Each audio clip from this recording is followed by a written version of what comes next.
Did you know that 81% of people want to write a book but only 1% ever finish it? That's a shocking number. Most writers get stuck in the process, whether it's the dreaded blank page, keeping the plot from getting too chaotic, or creating characters that truly come to life. It's easy to get lost in the challenges of storytelling, and often, it feels like there's no way out. But here's the thing, every great writer has faced these same obstacles and found ways to overcome them. In this video, you'll learn the 6 toughest story challenges that every writer must conquer to become a true storyteller. Whether you're just starting or you've been writing for years, these challenges will help you break through your creative block and build a story that grabs your audience's attention. We'll dive into how to push past the blank page, create villains that readers can't forget, and leave your readers with an ending that sticks with them long after they've finished. If you've ever felt stuck in your writing, this is your chance to finally push through and level up your storytelling game. Let's get started.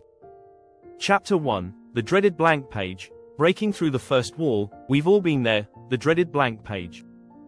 You sit down, ready to write, and suddenly your mind goes completely blank. The hardest part of writing is often the first step. But here's the truth, there's no magic moment where the perfect words just appear. Starting is the real challenge. One trick to overcome this is to set low expectations. Don't worry about writing perfectly. In fact, don't even worry about writing well.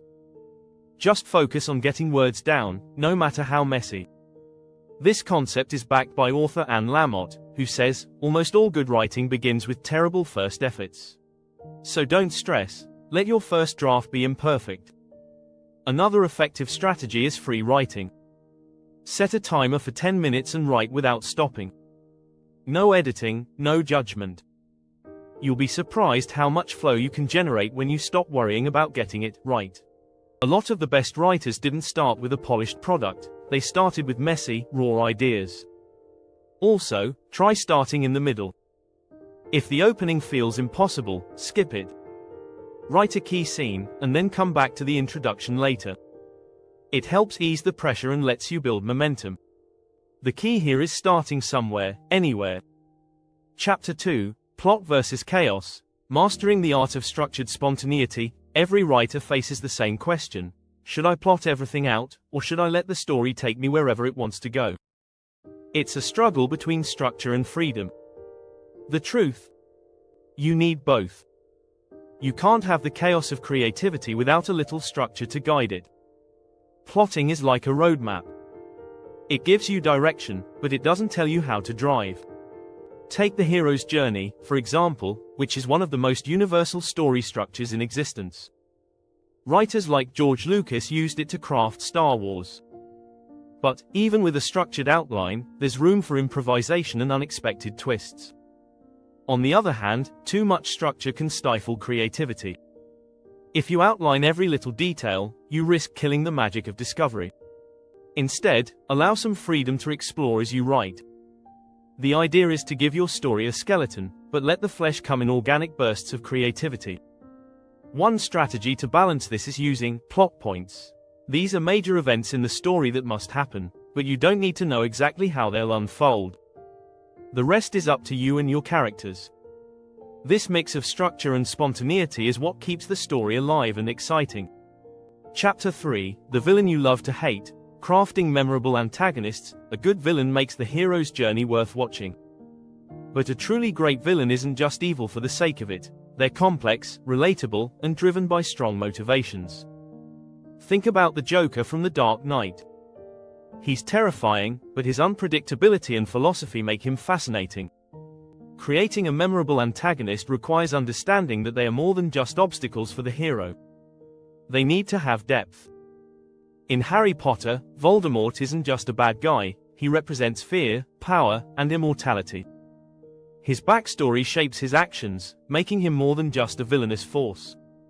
But here's a twist, sometimes your villain should be sympathetic. Take Breaking Bad's Walter White. His descent into villainy is a tragedy, and we understand his motivations even if we don't agree with them.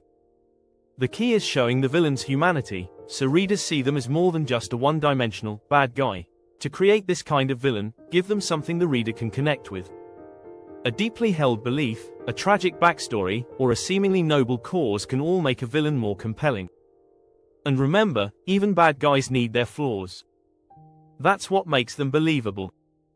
If you're finding these tips helpful, don't forget to hit the subscribe button so you never miss out on more storytelling strategies. Chapter 4, The Show, Don't Tell, Trap. Crafting vivid imagery without overloading. Show, don't tell, is the golden rule of storytelling, but it's often misinterpreted.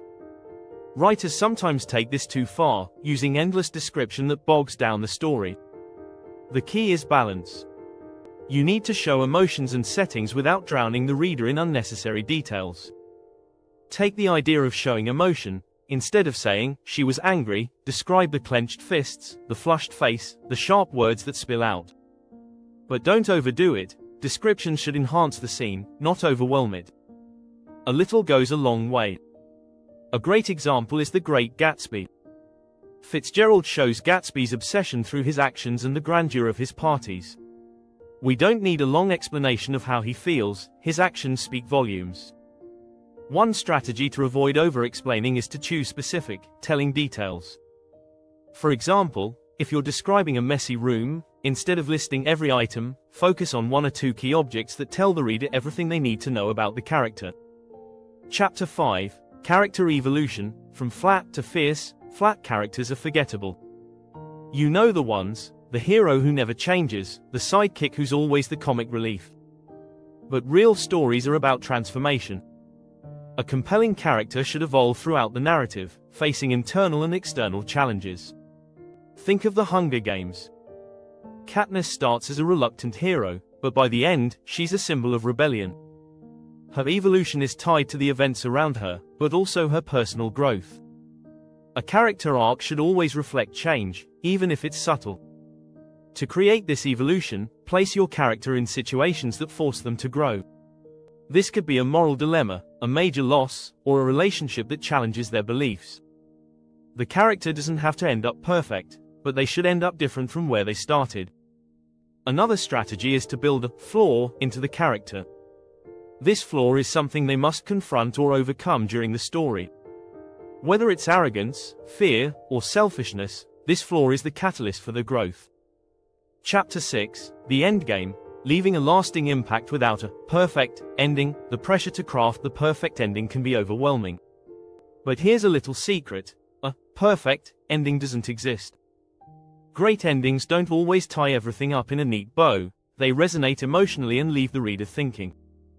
In The Road by Cormac McCarthy, the ending is haunting and ambiguous. It's not happy, but it feels real. Sometimes, the most powerful endings are the ones that don't offer clear resolutions but instead make the reader reflect on what's come before. To create a lasting impact, focus on the emotional arc. How do you want the reader to feel when they finish? This emotion will linger far longer than any plot twist. And sometimes, leaving questions unanswered can be more satisfying than providing everything the reader wants. One strategy is to make the ending feel earned.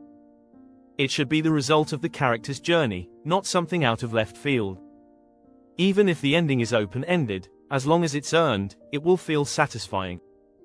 If you found these challenges and strategies helpful, make sure you're subscribed for more tips on improving your writing. And don't forget to like and share this video with your fellow writers.